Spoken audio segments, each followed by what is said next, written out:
Welcome to ESL Podcast's English Cafe, Episode 4. Welcome back to another edition of English Cafe. I'm your host, Dr. Jeff McQuillan, and you know where I'm from, the beautiful city of Los Angeles, California, coming to you from the Center for Educational Development. And this is our fourth English Cafe show. We've gotten lots of good email and feedback, and I want to thank all of you. And I will be answering some more questions in this podcast as well. It's actually Tuesday evening here in Los Angeles. I'm recording this podcast at about 7 o'clock in the evening. And as I step over to the window and look out it, I can see some people who are making a movie or some sort of filming going on.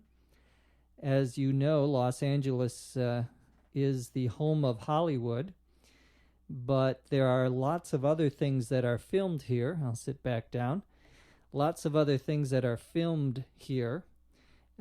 TV commercials and so forth. And so no matter where you go in Los Angeles, you always see somebody making a movie or a television show or something.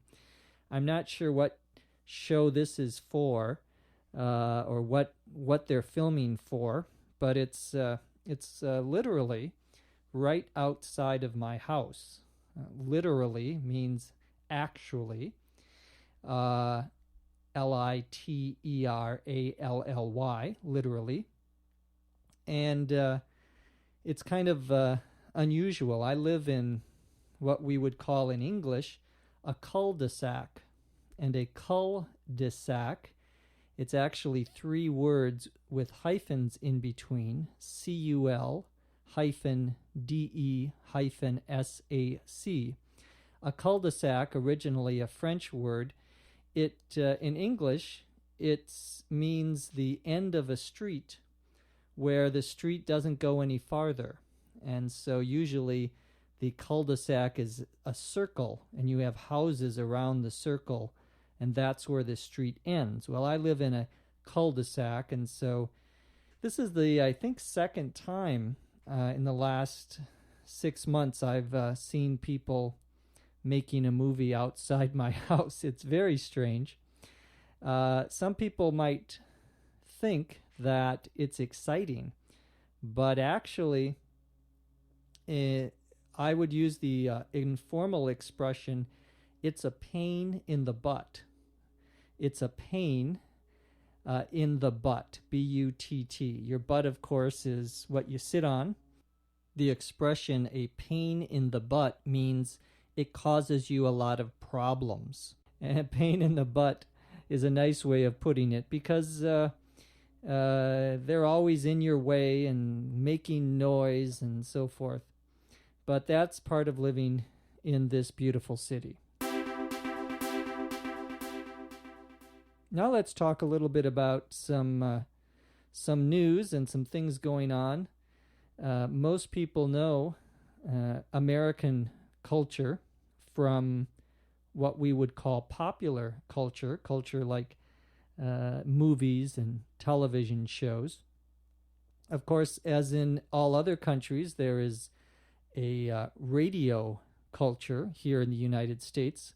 People listen to the radio in their cars or when they're traveling. And one of the biggest disc jockeys, a disc jockey, D-I-S-C-J-O-C-K-E-Y, 2 words. We usually call them just a DJ. A disc jockey or a DJ is the person who works at a radio station, and he puts on the records. And another word for the record, or now we call them CDs, right? But we used to call them discs. And so the records were called discs. Anyway, one of the most famous disc jockeys in the United States who has a national show that's played on radio stations all over the country, is a man by the name of Howard Stern, Stern. And Howard Stern is famous for being what is called a shock jock. A shock, S-H-O-C-K, jock, J-O-C-K, 2 words. Well, jock is short for jockey, like disc jockey. And a shock jock is a disc jockey or a DJ who uses, let's say, not very good language, who talks about very controversial things. And that he's the most famous shock jock. Well, the interesting news this week is that he has moved from the regular radio stations to a satellite radio station. And the satellite radio station is, you need a special receiver in order to hear it.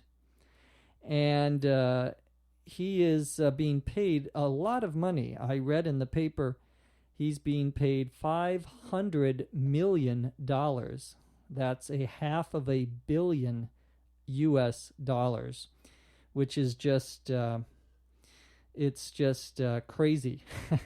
It's amazing. But that is a big change in the radio industry. And the radio industry in the U.S. is changing because there is now competition from satellite services, as well as, of course, people downloading things like podcasts. Another bit of popular news from this week. I just read there's a man by the name of Blackwell, Mr. Blackwell. He's recently released, and every year he has a list of the worst dressed people of the year. Not the best dressed, but the worst dressed, people who wear the worst clothing in public. These, of course, are famous people, celebrities. And number 1 on the list was Britney Spears, who you probably have heard some of her songs. She's an American pop singer. He described Britney Spears as dressing like an over-the-hill Lolita. Well, there's 2 expressions there. Over the hill, H-I-L-L. When you say someone is over the hill, you mean that they are old. They're too old to do what they are doing. Some people say that you are over the hill for doing that particular activity. But generally, over the hill means that you are old. Well, Lolita, some of you may know, L-O-L-I-T-A, is the name of a character, a person, from a famous novel in English called Lolita by a author by the name of Nabokov, a European writer who wrote in English as well as other languages. And it's Lolita was her character was a young girl, but a very attractive young girl, 12, 13 years old. And, well, if you haven't read the story, I won't spoil it for you. To spoil something, S-P-O-I-L, means to tell someone the ending of a story or tell someone about a movie or any other sort of story in a book. So I won't spoil the book. It's very difficult, even for a native speaker, to read the book Lolita, because the English is there's lots of vocabulary, a very sophisticated, high-level vocabulary. Well, he described her as an over-the-hill Lolita, meaning she was She was trying to dress too young for her age. Well, that's Mr. Blackwell, his worst dress list. Now let's talk a little bit about technology. The big news today, Tuesday, here in the United States, is over an announcement by the head of Macintosh Computers about some new computers that Macintosh is coming out with. To come out means to release, to make available. And I think we talked before about a movie is coming out. It is going to be released. It's going to be made available. Well, Macintosh is coming out with some new computers, and so I'm excited to see what they are. I have a Macintosh on my computer. Or my computer, rather, is a Macintosh, although I also have a PC, a Windows machine, so I do both. Now let's turn to some questions.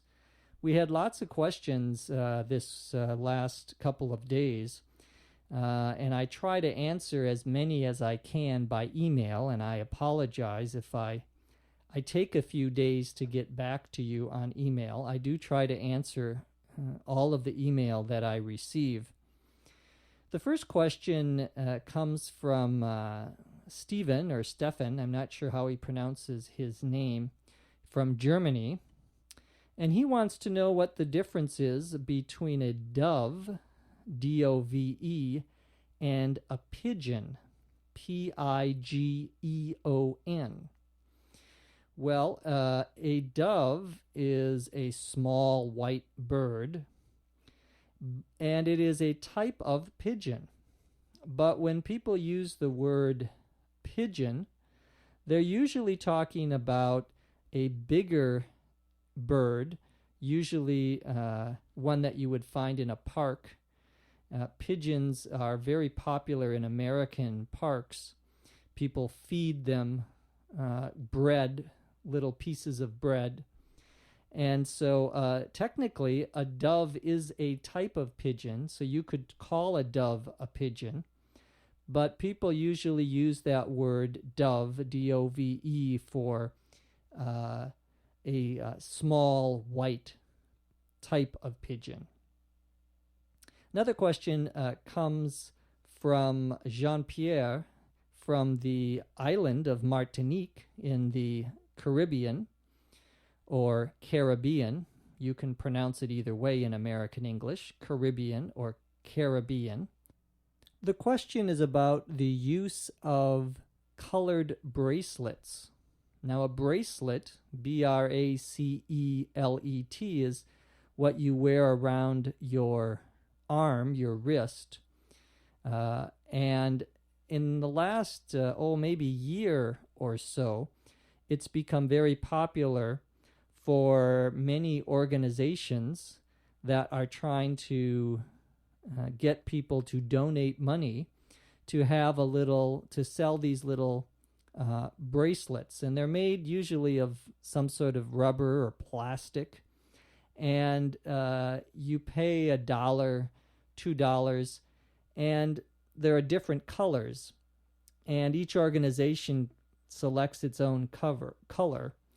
And you wear them to show that you are supporting whatever organization this is. I think the most famous example is Lance Armstrong. Lance Armstrong, the American bicyclist who won the Tour de France, the famous bicycle race in France. Lance Armstrong was a cancer survivor, and he has an organization that sells these bracelets that you can give money to, and they will go towards that organization. It will be given to that organization. Final question comes from Alex in China. Alex wants to know the difference between the expression, do you get it, and did you get it? Very good question, Alex. When we say to someone, do you get it? First of all, to get it here means to understand. So do you get it means do you understand? We usually use that expression when you're explaining something to someone, and after you're done explaining it, you'll say, do you get it? Meaning, do you understand it? Did you get it in the past tense refers to whether you understood something in the past. So, for example, you go to a college classroom and you hear the professor talking about a subject. After class, you go to your friend who was there and you say, I didn't understand what the professor was saying. Did you get it? Meaning, did you understand it? So one is used in the present, in the immediate circumstance, do you get it? And another one, did you get it, is used for the past tense. So good question, Alex. That's all we have time for. We're a little over time, actually. So we'll see you again tomorrow on the regular ESL podcast. And, of course, we'll be back next week for another edition of the English Cafe. From Los Angeles, I'm Jeff McQuillan. Thanks for listening. ESL Podcast is a production of the Center for Educational Development in Los Angeles, California. This podcast is copyright 2005. No part of this podcast...